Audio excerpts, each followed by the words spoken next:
Mes amis du spectacle de la foi, nous allons débuter une nouvelle émission en ce jour d'aujourd'hui. Voyez, c'est un jour très spécial. Une séquence de ce que vous êtes déjà en train d'apprendre.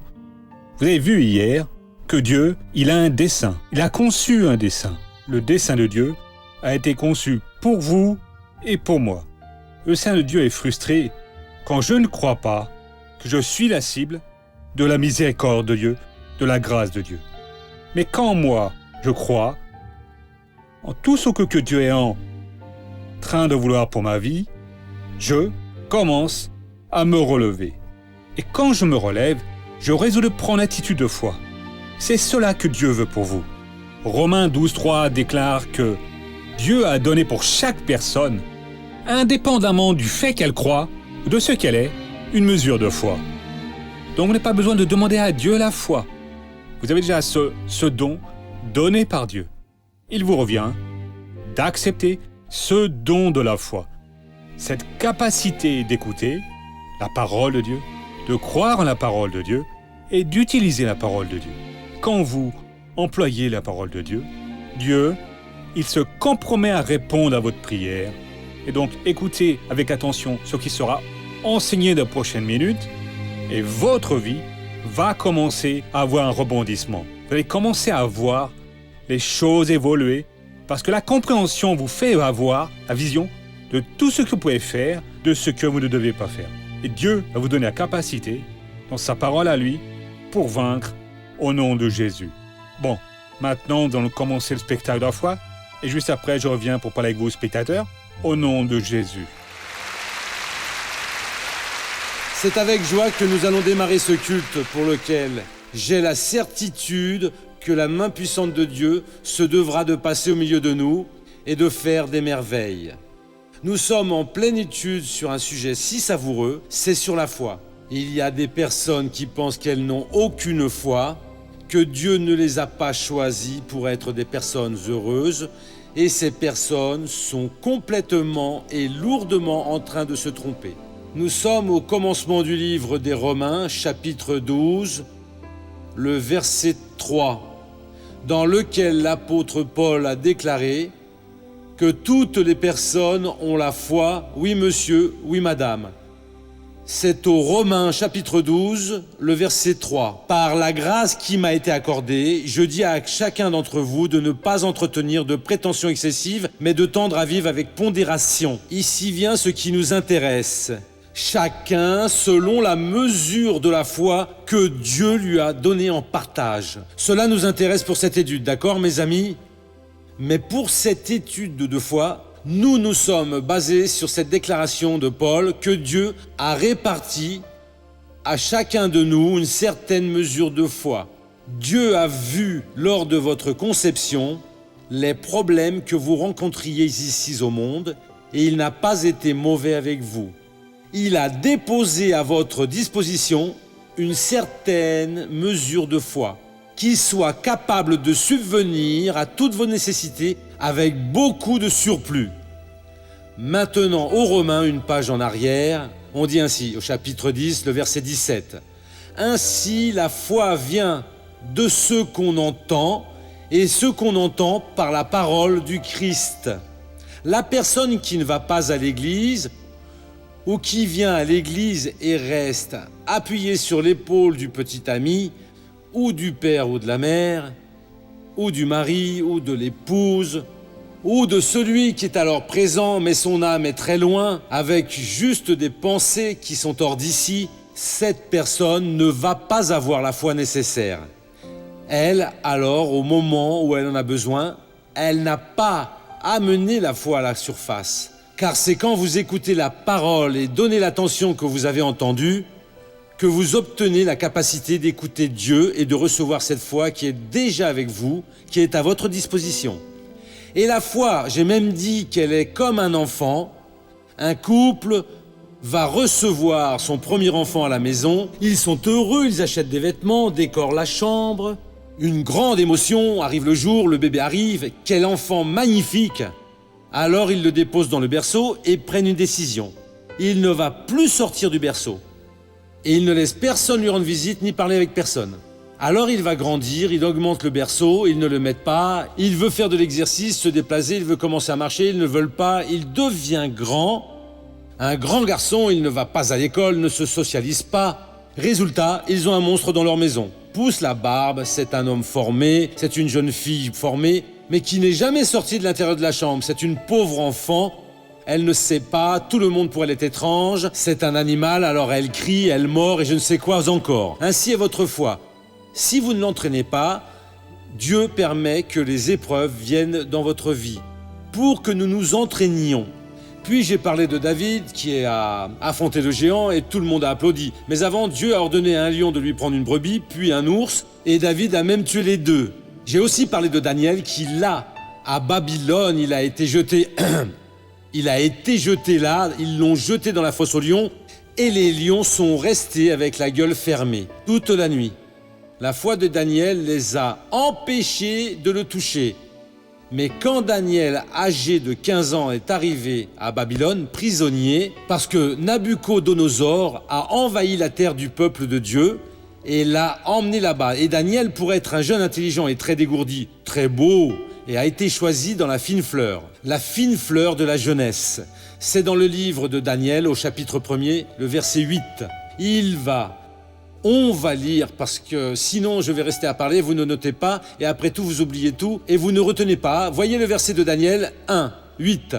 Daniel décida de ne pas se souiller avec les mets du roi et le vin dont il buvait.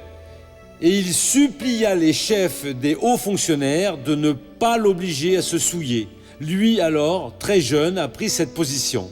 Vous savez combien d'années Daniel est resté sur cette terre-là ? 73 ans. Il est mort à 88 ans. Daniel a été un homme qui est passé par 3 rois mondiaux. Le grand Nabucodonosor, il a été victorieux avec ce roi. Après est passé avec Cyrus. Et après il est allé avec Darius des Mèdes et des Perses. Durant le règne de Darius, Darius a été un des 3 présidents de tout ce grand empire. À présent, qu'est-ce qu'il a fait ? Il n'a pas voulu se contaminer par l'exercice, ni avec la nourriture, ni avec le vin, et non plus avec de la saleté. Et on n'a même pas besoin de le dire ici. Il s'est maintenu fidèle, lui et ses 3 amis, Shadrach, Meshach et Abednego. Ils ont donné un exemple formidable. Ils ont affronté le décret royal qu'il y avait de manger de la nourriture pour être bien corpulents comme les autres. Non, ils ont demandé et ont obtenu cette bénédiction. Et donc, c'est cela que la personne doit faire dans la vie. La personne doit accepter les défis du présent pour ne pas avoir demain, quand viendra une grande tentation, cette tristesse de voir le mal l'emporter sur lui ou l'emporter sur elle. Nous devons faire comme Dieu l'ordonne. Il y a eu un autre homme de Dieu appelé le prophète Élisée.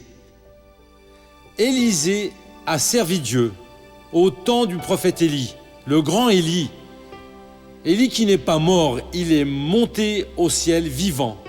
Mais est-ce que vous savez ce que Élisée faisait pour Élie ? Quelle épreuve terrible, peut-être que beaucoup de gens disent « Ah, si c'était le missionnaire, ce missionnaire est excentrique ». Je ne vais pas rester près du missionnaire, non, parce que nous allons au second livre des rois. Il y avait une guerre où le roi Josaphat, le royaume d'Israël avait été divisé en 2. Et le roi Josaphat est allé rendre une visite au fils du roi Akab. Qui est-ce que ce pervers Akab dont l'époux s'appelait Jézabel, qui avait employé la sorcellerie contre tout le monde? Akab et Jézabel, sur toute la terre d'Israël. Akab et Jézabel étaient déjà décidés. Le roi Josaphat de Juda, qui est devenu 2 royaumes, celui de 10 tribus du nord, appelé avec le nom d'Israël, et Juda et Benjamin comme royaume de Juda, qui était celui qui servait le plus Dieu. Josaphat était un homme de Dieu, mais l'homme de Dieu parfois dérape un peu. Il s'est allié avec Akab et a rendu visite à Joram, le fils d'Akab. Arrivé là, Joram était en train de partir pour une bataille. Et il a dit « Vous allez venir avec moi ?» Il a dit « Oui ». Cela, c'est ici au commencement de ce livre, ici vous pouvez voir cela ici. Et Joram, fils d'Akab, a commencé à régner sur Israël. C'est le chapitre 3 au second livre des rois. La 18e année de Josaphat, roi de Juda, il régna 12 ans. Il fit ce qui déplaisait au Seigneur, non pas toutefois comme son père et sa mère. Il supprima la pierre levée de Baal que son père avait faite, mais il a aussi fait ce qui était mal. Le roi de Moab se révolta, le roi Joram sortit alors de Samarie, le verset 6, et passa en revue tout Israël. Il se mit en marche et dit à Josaphat, roi de Juda, le roi de Moab s'est révolté contre moi. J'en suis déjà au 7. Marcheras-tu avec moi au combat contre Moab? Josaphat répondit, j'irai, et il en sera pour moi comme pour toi, pour mon peuple comme pour ton peuple, pour mes chevaux comme pour tes chevaux. Cela était une gaffe qu'il a commis le roi Odon. Édon, c'est un frère de Jacob. Ésaü, c'est le peuple d'Édon là. Le peuple s'est uni à Joram, et Josaphat sont partis les 3 rois. Mais ils ont eu un problème sérieux. Ils ont marché 7 jours, il n'y avait pas d'eau pour le troupeau. Alors, comment est-ce qu'ils allaient faire la guerre? Et là, ils étaient dans une situation difficile. Au verset 11, c'est ce dont je veux vous parler de Élisée. Mais Josaphat dit, n'y a-t-il aucun prophète du Seigneur par qui nous puissions consulter le Seigneur? Parmi les gens de la cour du roi d'Israël, quelqu'un répondit, il y a ici Élisée, fils de Saphat, qui versait l'eau sur les mains d'Élie. Joram n'a même pas voulu répondre. Il n'appréciait pas Élisée comme ses parents à lui. Alors un des serviteurs a dit, il y a ici Élisée, qui versait l'eau sur les mains d'Élie, un homme méprisable. Non, ce n'était pas méprisable. Élie avait plaisir avec la mission que Dieu lui a donnée peut-être. Élisée vient ici, il versait de l'eau sur les mains et lavait les mains juste, c'était sa mission à lui. Il ne faisait rien d'autre d'important qui a attiré l'attention des personnes au temps d'Élie. Ah, je ne vais pas rester avec ce prophète en fin de compte est excentrique. Moi, au lieu d'être ici à apprendre à faire l'œuvre de Dieu, je suis tout simplement en train de faire des choses très superflues. Très souvent, des personnes dans l'œuvre de Dieu perdent parce que Dieu dépose dans notre cœur, voire même pour tester la personne pour une chose. Et nous donnons une mission, et la personne fait la mission de façon négligée. Dieu place dans notre cœur et nous remettons la mission, ou elle fait, ou elle ne fait pas. Non, je ne vais pas faire cela. Faites, mon frère. Dieu est venu tester. Obéissez à cette parole qui est venue de Dieu. Dieu a donné cette parole, allez-y à fond, soyez ferme. J'ai déjà raconté quelques exemples ici, voire même ce qui s'est produit dans ma vie personnelle. Rempli de problèmes, Dieu a placé un jour où nous avons eu ici un témoignage d'un jeune homme qui a été guéri de sa vue toute déformée, qui est même un beau témoignage au point de le voir à nouveau. Dès son enfance, il avait un strabisme, sa vue, un œil regardant cela ici et l'autre l'œil là-bas. Et le jeune, après avoir donné son témoignage, et vraiment c'est à ce moment-là qu'il a été guéri. Je ne sais pas si vous vous en rappelez dans le spectacle de la foi. Il a assisté à la réunion, à un très beau miracle, la parole a touché son cœur. Alors je devais être dans le dessein de Dieu, ce jour-là, dans cette église, pour prêcher ce message-là. Et il a raconté que dans son travail, il avait été échelonné et il en est arrivé à pleurer aux toilettes. Alors son collègue lui a dit « Non, je reste pour vous, vous pouvez aller à l'église ». Ça veut dire le diable a encore voulu le voler et il a pleuré parce qu'il voulait être dans cette église à cette heure-là. Et après le voici avec ses yeux vraiment parfaits, racontant ici comme quelle belle chose. Et donc Élisée, dans sa préparation de foi, il a été très obéissant. Mon frère, viens ici, jette de l'eau là. Élie lavait les mains toute la journée. Il a été reconnu non comme un faiseur de miracles.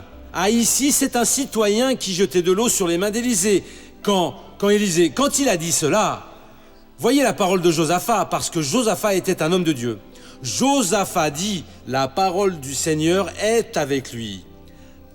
Parce qu'il a été obéissant, la foi des fois, mon frère, elle croit, non quand vous faites quelque chose de spectaculaire, au nom de l'homme, mais quand vous faites quelque chose de spectaculaire aux yeux de Dieu. Qu'est-ce qu'une chose spectaculaire ? Si Dieu a placé dans votre cœur d'intercéder pour un pécheur, pour aider une personne qui a une nécessité, et vous le faites servant le Seigneur, la parole de Dieu reste avec vous. Je ne sais ce que Dieu va tester avec vous, je ne sais combien il m'a testé moi-même. Mon ami, il mettait de l'eau sur mes mains. Élie, qu'est-ce que Dieu vous donne? Alors, Josaphat a dit, la parole de Dieu est avec lui. Celui-ci est obéissant, celui-ci fait ce que le Seigneur a demandé. Et quand vous faites ce que le Seigneur a demandé, Dieu va alors vous bénir. Amen Jésus. Allons au feuilleton de la vie réelle.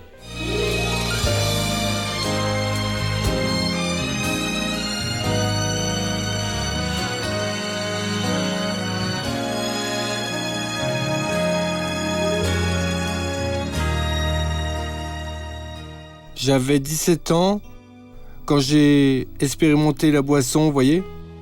Et après cela, j'ai commencé à boire socialement. Et cela a pris compte de moi. Quand je me suis rendu compte, j'étais déjà un alcoolique. J'étais déjà devenu une personne dépendante de l'alcool. Il buvait au point d'avoir à le chercher. Parfois, les personnes devaient venir appeler, car il était évanoui et il fallait aller le chercher. Beaucoup de fois, je dormais sur le trottoir.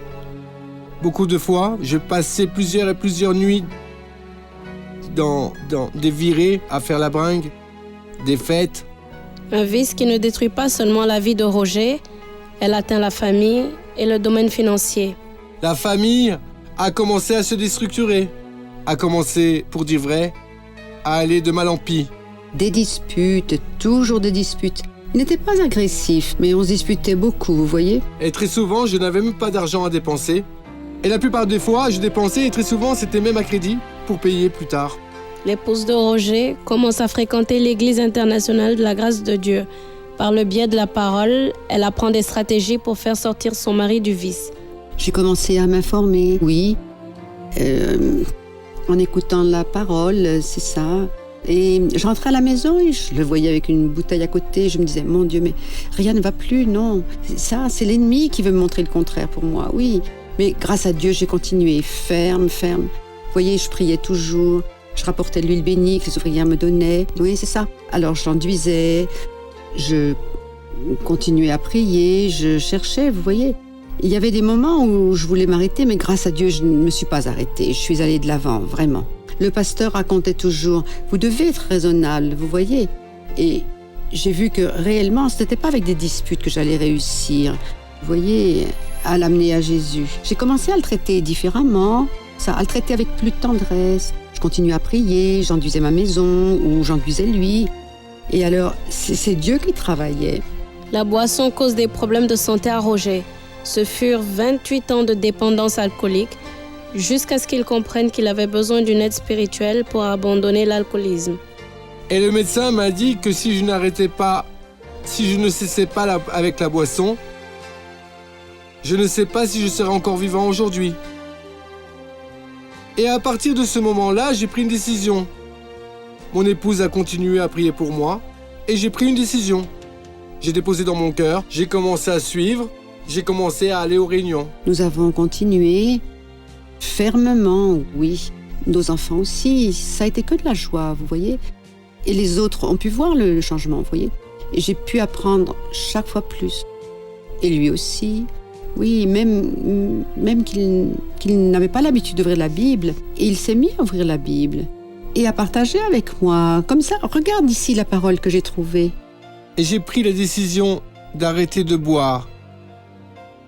Je ne sais pas si j'ai eu la volonté d'arrêter. J'ai senti une volonté au fond de mon cœur qui m'a donné la volonté d'arrêter, de cesser toutes ces choses mauvaises, de cesser ces choses, tout ce que je pratiquais et qui n'était pas de la parole de Dieu. Il a abandonné tous les vices, oui. La boisson, les sorties nocturnes aussi. Il a abandonné tout ça. Gloire à Dieu. Et pour moi, ça a été vraiment un grand plaisir, tout ce que Dieu a fait pour moi. Aujourd'hui, il est totalement différent de ce qu'il était avant. Vous voyez, c'est une personne rénovée, oui, c'est une personne totalement du bien. Grâce à Dieu, aujourd'hui, nous sommes en train de faire l'œuvre. Vous voyez, je suis ouvrière, et lui aussi, dans l'église de Saint-Domingue, l'église internationale de la grâce, dans laquelle nous avons commencé, et nous sommes jusqu'à aujourd'hui. À partir du moment où Dieu est entré dans ma vie, tout a changé. Ma famille, maintenant, est bien structurée. Et aujourd'hui, je ne peux remercier que Dieu. Aujourd'hui, je ne peux que lever mes mains vers le ciel et remercier à chaque seconde ce que Dieu a fait dans ma vie. Comme c'est beau. Et Roger, ça fait combien de temps que vous avez cessé avec cette Ça mauvaise fait vie? 5 ans, missionnaire. 5 C'est ans. ça, je suis libéré totalement au nom de Jésus. Laissez-moi parler avec l'épouse. 5 ans de félicité. C'est la vérité, gloire à Dieu. Il y avait des c'est moments où ça. il semblait que ça ne marchait pas, que vous pouviez désister. Oui, il y avait des moments où je pensais que ça ne menait à rien, vous voyez. Je rentrais à la maison, la boisson était là à côté. Mais alors, je faisais une louange, je lisais la parole, puis Dieu envoyait une personne de Dieu pour me fortifier, et ainsi, je suis allée jusqu'à la fin grâce à Dieu. Vous voyez, juste la À joie présent, au nom c'est de merveilleux. Jésus. Amen, pasteur. Amen. Merci beaucoup, mon Seigneur Jésus. Voyez, si vous avez un problème semblable, le secret, c'est de batailler avec la parole de Dieu. C'est elle qui gagne. C'est pas juste rester à prier en priant, non. Vous prenez tout ce que Dieu révèle à votre cœur, croyez, vous allez y croire, il semble que ça va marcher, non, ça va pas aller, Dieu a dit patati et patata, c'est cela qui va faire la victoire. Il y a des gens qui prient très longtemps Dieu, mais ce n'est pas basé sur la parole, ce n'est pas en utilisant la parole. La parole de Dieu, elle est notre épée, c'est une arme offensive, c'est notre protection, c'est une arme de défense. La parole de Dieu, c'est le pouvoir dont nous avons besoin pour vaincre cette situation. Vous ne gagnez pas sans la parole, mais avec la parole, vous gagnez.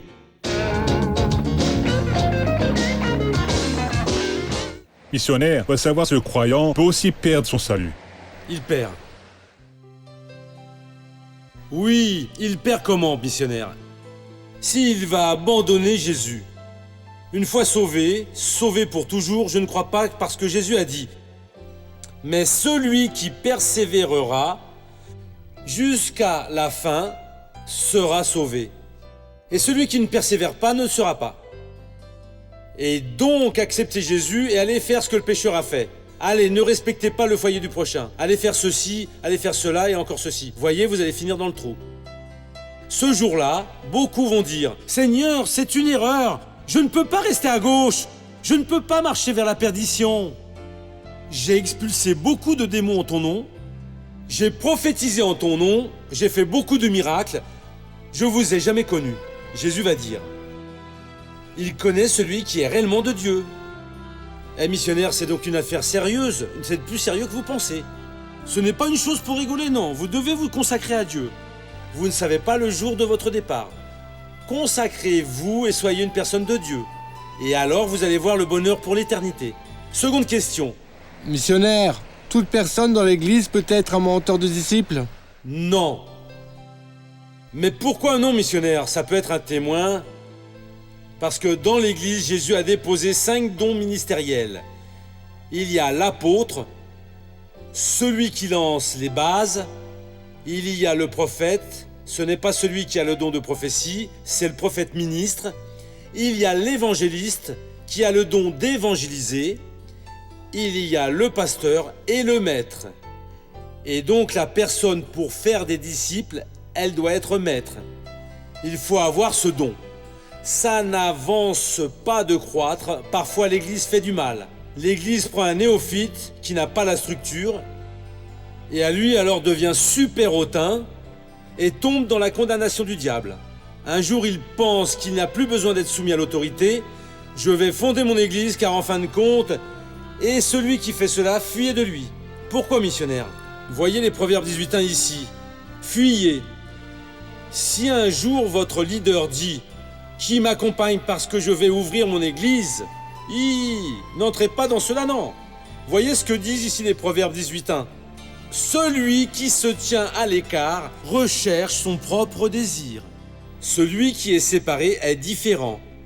Celui qui se sépare est à la recherche de son propre désir, ce qui est déjà grave, mais voyez donc la fin. Il se déchaîne contre toute raison. Il va perturber le dessein de Dieu. Il va payer un prix tel que je ne voudrais pas être à sa place, non. Pourquoi vous avez changé? Non, parce que là, ça ne vaut rien. Ici, c'est bien meilleur. Fuyez cette personne. Mais il est charismatique. Fuyez cette personne. J'ai expulsé beaucoup de démons. J'ai fait beaucoup de miracles. J'ai prophétisé en ton nom. Je vous ai jamais vu ni connu. Jésus va dire une chose sérieuse. Et donc peut-être maître celui qui forme les disciples, la fonction de maître, non, il ne peut pas. Donc ça sert à rien de faire croître l'Église. On fait ça, on fait ceci, vous allez... Non, il faut bien se connaître, mes amis. Il faut prouver. Ceci est une chose sérieuse, il faut avoir la direction de Dieu. Courber la tête et fermer les yeux. Père, le Seigneur m'a amené devant cette personne aujourd'hui, l'a fait venir devant moi, et je te demande d'opérer dans cette vie. Ce cœur, ô Dieu, qui continue malade, guéris-le. Maintenant. Guéris cette jambe défectueuse. Guéris, mon Dieu, cette personne de ce cancer. Je vais réprimander tout ce mal et je vais ordonner qu'il s'en aille maintenant. Mal, sors de cette personne au nom de Jésus.